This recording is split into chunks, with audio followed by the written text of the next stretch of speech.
When society talks about eating disorders, the conversation almost always centers on two conditions, anorexia and bulimia. But this chart shows the lifetime prevalence among adults in the United States. The tallest bar, representing 2.8% of the population, belongs to a different condition entirely. This single disorder is more common than anorexia and bulimia combined. This is binge eating disorder, or BED. Despite millions of Americans experiencing this same medical reality, the condition remains virtually invisible in our public discourse. The silence stems from a widespread miscategorization of the behavior. For decades, culture has labeled these episodes as a simple lack of personal discipline, a failure of willpower. By framing a medical issue as a character flaw, society weaponizes shame. Millions of people end up blaming themselves and suffering in total secrecy, rather than seeking the professional help that exists. Moving past the cultural myths requires looking at the clinical reality. Everyone overeats occasionally, but medical professionals draw a very specific line to define a diagnosable disorder.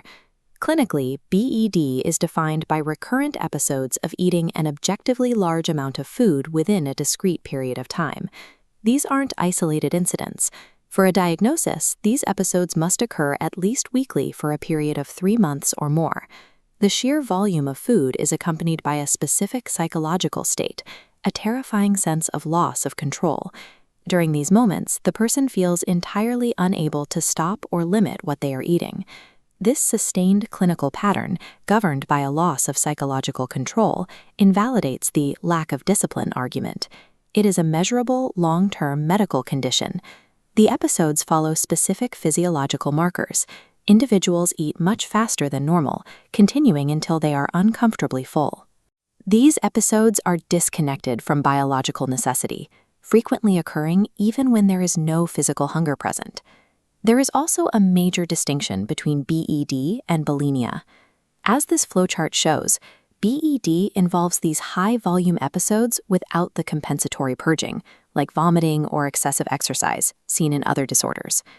The conclusion of an episode brings immediate emotional fallout. It is defined by profound feelings of disgust, depression, and intense guilt. Because this guilt is so overwhelming, the shame forces the individual to eat alone and go to great lengths to hide any evidence of the behavior. The very symptoms that define the disorder, the isolation, the secrecy, and the guilt, are the same mechanisms that keep the condition hidden from friends, family, and doctors. Recognizing BED as a clinical reality changes the strategy for recovery. It is a treatable condition with established, evidence-based solutions. Specific psychological therapies have proven effective, including enhanced cognitive behavioral therapy, interpersonal therapy, and dialectical behavior therapy adapted specifically for the needs of those with BED. There are also pharmacological options. Lisdamfetamine, or Vyvanse, is currently the only FDA-approved medication specifically for treating binge eating disorder. Because the condition is rooted in complex neurobiology and psychology, professional intervention provides the tools that willpower cannot. Since shame often makes sitting in a public waiting room feel impossible, the most effective way to start treatment is to bypass the traditional clinical setting. Removing the physical barrier of an office visit allows patients to seek help from the safety of their own homes. This is why Coping and Healing Counseling operates a 100% HIPAA-compliant telehealth model. They provide private, immediate access to care across all 159 Georgia counties. Their team consists of over 15 licensed eating disorder-focused clinicians. These specialists coordinate care directly with dietitians and prescribers to treat the disorder from every angle.